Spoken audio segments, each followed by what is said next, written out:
2016 সালে প্রথম কর মেলায় আমরা এই অনলাইনটা চালু করেছি। ট্যাক্স যদি আপনারা না দেন, যদি সেবা চান, এটা কিন্তু খুব একটা দুরূহ ব্যাপার। প্রথমত রাজস্ব আদায়, সেটা সবচেয়ে বড় সে হলো উন্নয়ন কর্মকাণ্ডে প্রশাসনের সবাই অংশগ্রহণ করবেন। খালি মুখের কথা যদি অংশগ্রহণ না, আপনারা তো কন্ট্রিবিউট করবেন, এটাই সবচেয়ে বড় জিনিস। এবং ট্যাক্স যদি আপনারা না দেন, যদি সেবা চান, এটা কিন্তু খুব একটা দুরূহ ব্যাপার। ট্যাক্স যেটা সরকার কালেক্ট করে, এখন অনলাইন বেশি করে এমফেসিস দিচ্ছি। অনলাইনে চেহারা যখন না দেখে অফিসারে, তখন হচ্ছে স্বাচ্ছন্দ্য অনুভব করে আমি দিচ্ছি। আর চেহারা দেখা মানে কি জানেন তো, অনেক রকম। আমি তো 5 বছর ক্যানাডাতে স্কলারশিপ পেলাম, আমি একদিনও শুনি নাই কোনো ট্যাক্স অফিসের চেহারা দেখি রে, কোথায় ট্যাক্স অফিস তাও জানি না। ট্যাক্স ফাইল করতাম, মাঝে মাঝে ফেরত আসতো টাকা, যে তুমি তো $500 বেশি দিয়েছো। আমরা একটু আশ্চর্য, কী ব্যাপার, চিনলাম না, জানলাম না, ফর্ম ফিল আপ করে টাকা ফেরত আসছে। মানে এত ট্রান্সপারেন্ট, এত মানে স্বচ্ছতা।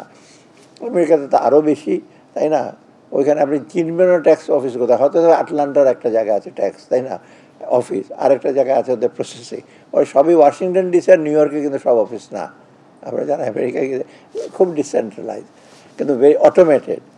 আর ওখানে ট্যাক্স ফাঁকি দেওয়া, আইআরএসের মানে বিশেষ করে ইনকাম ট্যাক্স ভেরি ডিফিকাল্ট ওখানে ইস্যু করা, দেয় ভেরি রিগোরাস।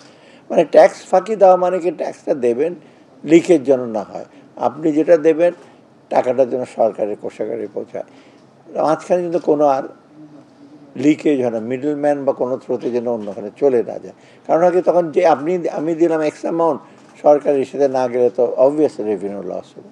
আর তাছাড়া ইট গিভস এ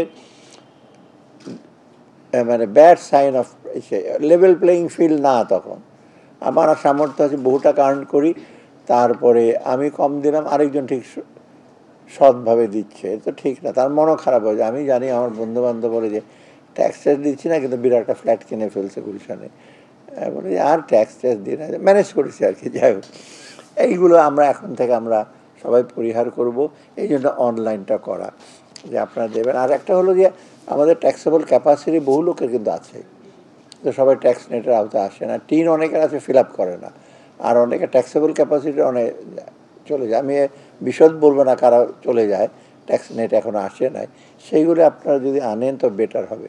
কারণ বহু লোক দরিদ্র, বহু লোকের স্বাস্থ্য শিক্ষা খাতে আমাদের প্রয়োজন হয় ব্যয় করার। আমরা তো করে বড় করে মানে আপনার সঞ্চয়পত্র নিয়ে আর বাইরের থেকে বড় করে টাকা দিয়ে তো আমরা আমাকে চালাতে পারবো না।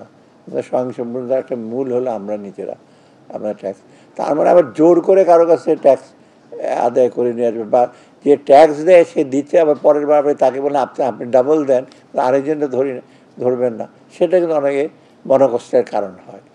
অর্থাৎ আমি আশা করি আপনারা যেহেতু এটা সিস্টেমটা আমি কমপ্লিমেন্ট অভিনন্দন জানাই এনবিআরকে যে আপনারা এটা শুরু করে, মোটামুটি ঠিক সময় একটু ইস্যু হয়েছে, বাট স্টার্টিং পয়েন্টটা। এবং আমি আশা করি গতবার 4.5 লক্ষ বোধ হয় না, 5.5 লাখ, এইবার আমি মনে করি 10 লক্ষ, 15 লাখ হবে।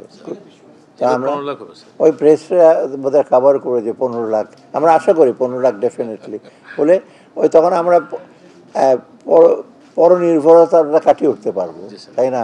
বৈদেশিক ঋণ বলুন, দেশীয় ঋণ বলুন, মোস্তফারে ঋণ করে ঘি খাওয়ার মতো অবস্থা তো আমরা এসে করতে পারবো না, তাই না?